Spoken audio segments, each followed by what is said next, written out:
नमस्कार, मैं एम के पांडे। हमारी धारणा पर आपका स्वागत है। सबसे अधिक पौष्टिक पदार्थ अकेला कोई ऐसा खाद्य पदार्थ जो सबसे अधिक पौष्टिक है, वो कौन हो सकता है? क्या वह दूध है? हाँ, बिल्कुल है। कहा जाता है कि दूध में सब कुछ है और एक संपूर्ण आहार देता है, लेकिन इसमें विटामिन सी और आयरन नहीं है, तो इसलिए इसको हम नहीं खा सकते हैं। दूसरी बात कि आज जो दूध मार्केट में है, जो मार्केट में दूध उपलब्ध है, उस पे हम गारंटी नहीं ले सकते हैं कि यह पूरी तरह से शुद्ध है। तो शुद्ध होते हुए भी, संपूर्ण आहार होते हुए भी, यह हमें संपूर्ण आहार नहीं दे पाता है। फिर अब चूंकि मांसाहार की बात आएगी, तो अंडे को कहा जाता है कि अंडे में भी सब कुछ है और बहुत सारे ऐसे मिलेट्स गिनाए जाते हैं, न जाने कितने कितने खाद्य पदार्थ गिनाए जाते हैं। आजकल तो मशरूम को भी कहा जाता है कि यह पोषण का खजाना है, उसमें भी लगभग सारे खनिज, सारे विटामिन पाए जाते हैं। तो बहुत सारे भोज्य पदार्थ गिनाए जाते हैं कि इनमें पौष्टिकता ज़्यादा है, उनमें पौष्टिकता ज़्यादा है। हम एक बार ज़रा ध्यान दें कि जो चना है, अगर उसको भिगो दिया जाए और वो अंकुरित हो जाए, फिर उसकी पौष्टिकता की जांच की जाए, तो आप पाएंगे कि अंकुरित चने से अधिक पौष्टिक अकेला कोई दूसरा खाद्य पदार्थ नहीं है। मेरे कहने का कुल मतलब है कि अगर सारे भोज्य पदार्थों में अकेले किसी एक भोज्य पदार्थ की तलाश की जाए और उस पर शोध किया जाए, तो हम पाएंगे बहुत सारे हैं, लेकिन उन पर सबसे अधिक भारी यही पड़ेगा, भिगोया चना। भिगोया चना का मतलब वो अंकुरित हो जाए। अब ये अंकुरित हो गया और खूब सफाई के साथ इसको अगर हम कच्चा खाते हैं, तो हमको उसमें विटामिन सी भी मिलेगा और आयरन की भी पूर्ति हो जाती है। यानी जो दूध में सब कुछ है वो और कुछ नहीं है, वो सब मिला के उससे भी कहीं अधिक पौष्टिक ये हमारा भिगोया चना हो जाता है। इसमें अतिरिक्त विटामिन ई भी है, लगभग सारे विटामिन हैं, ए, ई, डी, के, विटामिन बी भी है, सी तो है ही, कैल्शियम, फास्फोरस, मैग्नीशियम, न जाने कितने तरह के इसमें खनिज हैं। तो इसमें बहुत सारे खनिज, बहुत सारे हमारे विटामिन पाए जाते हैं। तो ये पोषण का तो ये निस्संदेह बहुत बड़ा खजाना है। सबसे खास बात ये कि इसमें पर्याप्त कार्बोहाइड्रेट है। ये प्रोटीन का तो एक तरफ से महास्रोत है ही, अल्प मात्रा में इसमें वसा भी है। तो कहने का मतलब ये है, हमारे शरीर के लिए जो खाद्य पदार्थ जरूरी हैं, वो सब इसमें है।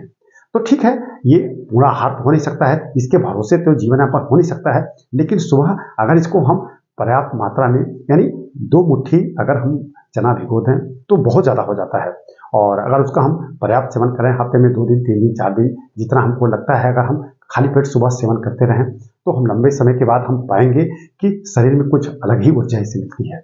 और इस पर जो आप शोध करिए, आप पढ़िए, तो आप पाएंगे यही एक ऐसा भोज्य पदार्थ है जिसके बारे में कहा जाता है कि अंकुरित चना अगर हम पर्याप्त लेते हैं, तो चेहरे की वह रौनक हमेशा बनी रहती है, चेहरे पर वह युवापन का भाव हमेशा बना रहता है। यानी अगर हम चेहरे को हमेशा युवा दिखाना चाहते हैं, हम चाहते हैं कि चेहरे पर वह उदासी, मायूसी या उम्र का प्रभाव ना पड़े, तो आपको भिगोया चना और उसमें भी अंकुरित चने का सेवन करना चाहिए। यह बहुत ही फायदेमंद है।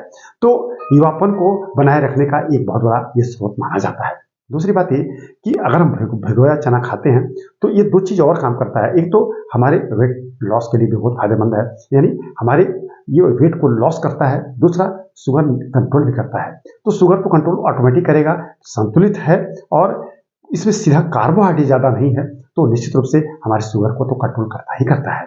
तो अगर आप इसके बारे में जानते हैं और अगर ध्यान नहीं दे रहे हैं, तो इस वीडियो के माध्यम से हम आपको खुद हम चाहेंगे कि आप लोग भी इसका पर्याप्त सेवन करें। चना भारत में एक बहुत बड़ी दलहनी फसल है और सभी दलहनी फसलों में सबसे अधिक उत्पादन इसी चने का होता है। चारों तरफ इसका उत्पादन होता है। मार्केट में हर किराने की दुकान पे मिल भी जाता है, और शुद्धता की इसकी गारंटी इसलिए है कि सीधा कच्चा चना हम मार्केट से, दुकान से खरीद सकते हैं और उसको साफ सफाई करके हम भिगो सकते हैं। अभी कुछ दिन पहले जो भुना हुआ चना मार्केट में आ रहा था, उस पर कितना हंगामा मचा था, उसमें कितनी मिलावट आई थी, हम उसकी बात यहाँ नहीं कर रहे हैं। हम सिर्फ कच्चे चने की बात कर रहे हैं। उसमें मिलावट की कोई संभावना ही नहीं है। हम मार्केट से खरीदेंगे, साफ धुलाई करके उसको भिगो दें।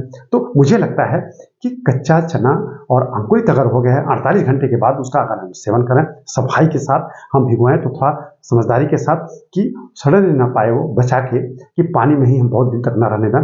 12 घंटे के बाद पानी से निकाल दें और कपड़े में, अगर उसको हम ढीले कपड़े में, सूती वस्त्र में, सूती कपड़े में उसको बांध के रख दें, तो धीरे धीरे अंकुरित हो जाता है। 48 घंटे में अंकुरित हो ही जाता है। तो मुझे लगता है कि आपको यह वीडियो ज़रूर पसंद आया होगा। यह वीडियो अगर आपको पसंद आया होगा तो इसे खूब लाइक और शेयर कीजिएगा कि इसका खूब लाभ सबको मिले। और हमारे चैनल को अगर आपने नहीं सब्सक्राइब किया है तो प्लीज़ कर लीजिएगा। हमारे चैनल पर इस तरह की बहुत सारी जानकारियाँ दी गई हैं। तो मुझे लगता है कि आपको यह वीडियो ज़रूर पसंद आएगा। तो इस वीडियो को हम यहीं बंद करते हैं। धन्यवाद।